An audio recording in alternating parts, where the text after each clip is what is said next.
अगर कोई तिवारी है वो पान लगाना शुरू कर दे तो उनको सर्टिफिकेट बराई मिलेगा क्या? नहीं मिलेगा ना। काहे विवाद कर रहे हो महाराज? दूज उसे कहते हैं जिसका दूसरा संस्कार होता। जन्म हुआ ब्राह्मण कुल में तो ब्राह्मण है। जन्मना ब्राह्मणों गुरु। ब्राह्मण इस संसार का जन्म से गुरु है।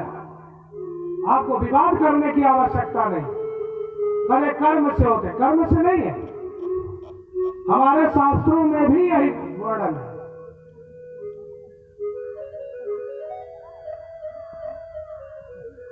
महाराज सारी पुष्टि हमारे ठाकुर जी करते हैं। युवक वो बालक जब बड़ा हुआ, दूसरा दांत दिए, अन्न ग्रहण किया, शरीर पुष्ट हुई, युवावस्था आया, जब देखे कि वृद्धावस्था आने वाली है, शरीर के जो आंतरिक मशीनें हैं, लीवर है, आंत है, ये काम करना कम कर रहे, तो हमारे ठाकुर जी दांत ले लेते हैं। लेकिन हम मनुष्य कितने दिमागदार हैं, कहते हैं कि दांत ले लिए कोई बात नहीं, हम नकली दांत लगवा लेंगे। परेशानी हो जाती है। हमारे ठाकुर जी कहते हैं दांत तो लगवा लिया, चल आंख ले लेते हैं। मनुष्य इतना होशियार महाराज की चश्मा लगवा लेते हैं, लेंस बदलवा देते हैं, गठिया रोग पकड़ लेता है, फिर भी नहीं मानते। हमारे ठाकुर जी ये दिखाना चाहते हैं कि हे मनुष्य, आपका समय पूरा हो रहा, आपको हमारे जिस लिए हमने भेजा उसको करो, भजन करो। लेकिन मनुष्य कहता है कि अभी नहीं, अभी नहीं, अभी नहीं, अभी नहीं।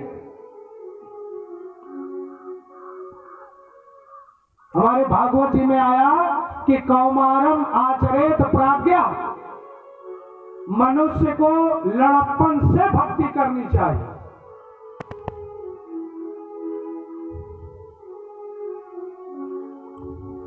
जन्मादस्य यतोन्वयादितरतस् चार्थेषु भिज्ञस्वराट, वह निराकार परमात्मा इस सृष्टि को बनाया।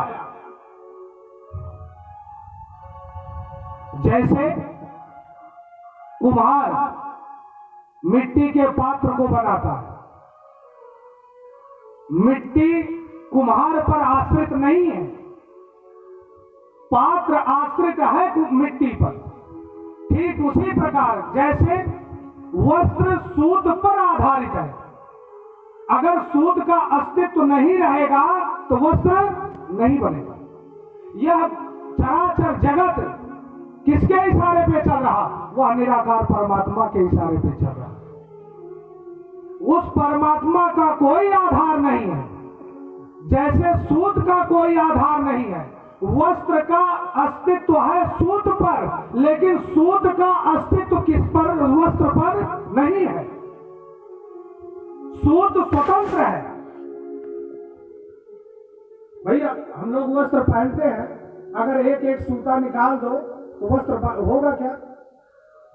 सूता का वस्त्र जो बनता है वो सूत पर आश्रित है, लेकिन सूत जो है वस्त्र पर आश्रित नहीं है। ठीक उसी प्रकार से हमारे वह निराकार परमात्मा हमारे ठाकुर जी जीव पर आश्रित नहीं रहते, जीव परमात्मा पर आश्रित रहता है। ईश्वर अंश जीव अविनाशी, उस परमात्मा का सहज अंश है जीव। अब विचार करोगे कि हमारे ठाकुर जी ने इस सृष्टि को बनाया तो सामग्री कहां से पाए? भाई सामग्री चाहिए ना। जैसे वस्त्र बना तो सूत से बना,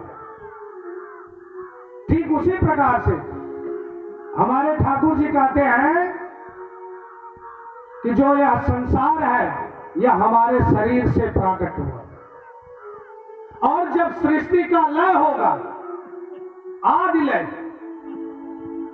प्रलय कई प्रकार, 3 प्रकार के होते हैं। एक जल प्रलय, एक अग्नि प्रलय, एक महाप्रलय। कहा कि जब प्रलय आएगा, महाप्रलय, यह समस्त सामग्री ठाकुर जी के शरीर में स्थित हो जाएगी। उदाहरण दिए क्या?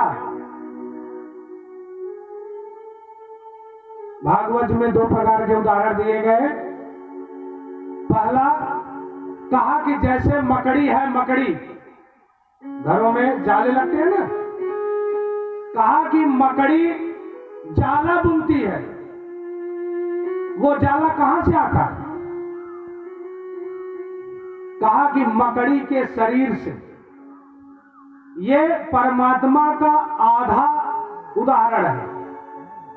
मकड़ी जाला शरीर से निकालती है लेकिन शरीर के अंदर मिला नहीं पाती ना, जाला लगा ही रहता है। पूरा उदाहरण क्या है? कहा कि जैसे नर्तक है, नर्तक नाचने वाले, जैसे रासलीला चलता है शाम को में, बहुत से लोग आते होंगे दर्शन करने। आप क्या देखते हो कि हमारे जो वृंदावन धाम से आए हैं रासलीला वाले, उनके नृत्य को देखते हो। ये नृत्य प्रकट कहां से हुआ? मनुष्य के शरीर से।